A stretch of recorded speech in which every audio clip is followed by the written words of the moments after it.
Hello friends, आज हम जानेंगे राजनीतिक क्रांतिकारी और हमारे राजस्थान के पहले प्रधानमंत्री मित्रों, जिनका नाम था हीरालाल शास्त्री।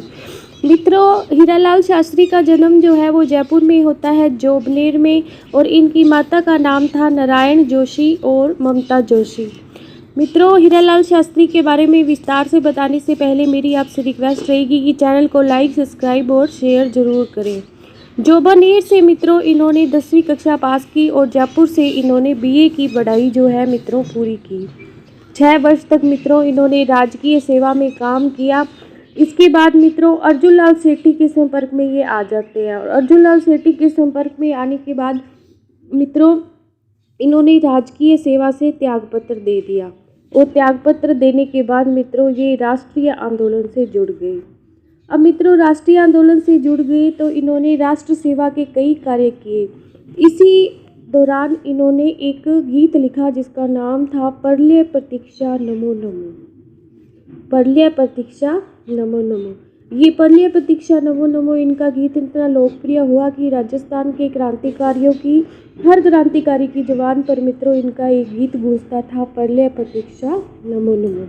हीरालाल शास्त्री ने मित्रों वर्तमान टोंक जिला जो है वहाँ की निवाई कस्बे में अपनी पुत्री, इनकी एक पुत्री थी जिसका नाम था शांताबाई। मित्रों ये शांताबाई अल्पायु यानी कि 12 वर्ष की आयु में ही इसकी मृत्यु हो जाती है और बहुत ही मेधावी ये लड़की थी। इसी की याद में मित्रों इन्होंने वर्तमान का जो टोंक जिला है, टोंक जिले के निवाई कस्बे में इन्होंने 1936 में जीवन कुटीर नाम की एक रचनात्मक संस्था की इन्होंने स्थापना की।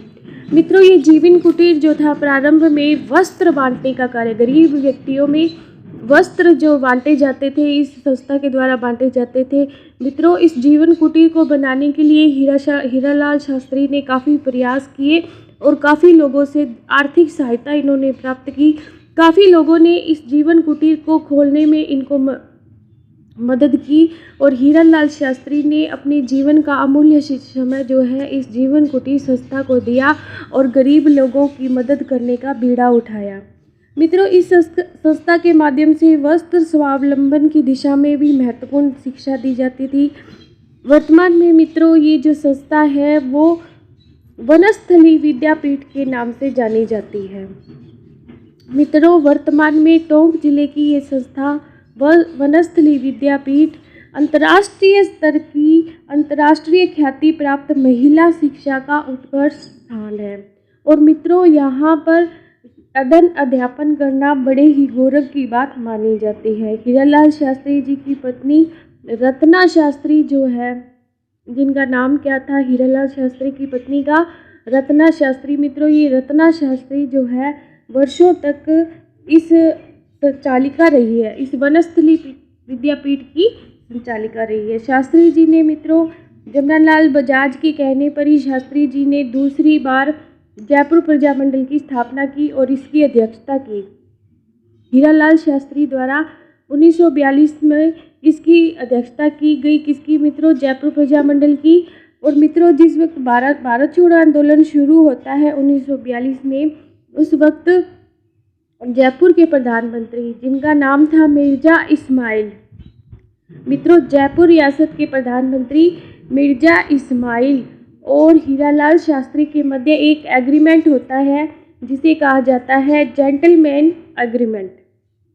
जेंटलमैन एग्रीमेंट मित्रों ये जेंटलमैन एग्रीमेंट होता है 1942 में और मित्रों ये किया जाता है मिर्जा इस्माइल और हीरालाल शास्त्री के मध्य, जो इस वक्त जयपुर प्रजामंडल के अध्यक्ष होते हैं। मित्रों इस जेंटलमैन एग्रीमेंट के तहत ये तय किया जाता है कि जयपुर जो रियासत है वो भारत छोड़ो आंदोलन में हिस्सा नहीं लेगी, गांधी जी के 1942 के भारत छोड़ो आंदोलन में हिस्सा नहीं लेगी और जयपुर को उत्तरदायी जो शासन है वो जयपुर में उसकी स्थापना की जाएगी। इसका केवल आश्वासन दिया जाता है हीरालाल शास्त्री को मिर्जा इस्माइल द्वारा।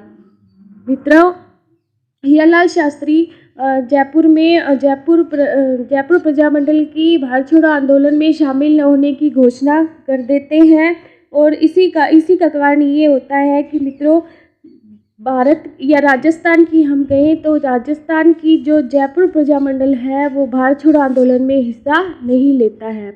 यहाँ की प्रजा और राजा दोनों ही भारत छोड़ो आंदोलन में हिस्सा नहीं लेते हैं। मित्रों 30 मार्च 1949 को जब राजस्थान का एकीकरण हो रहा होता है तो जयपुर को राजस्थान में मिला दिया जाता है।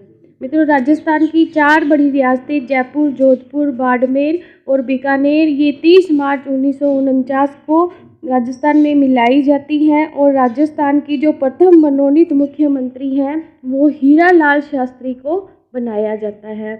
इसलिए मित्रों हीरालाल शास्त्री को राजस्थान के प्रथम मनोनीत मुख्यमंत्री बनने का भी गौरव प्राप्त है।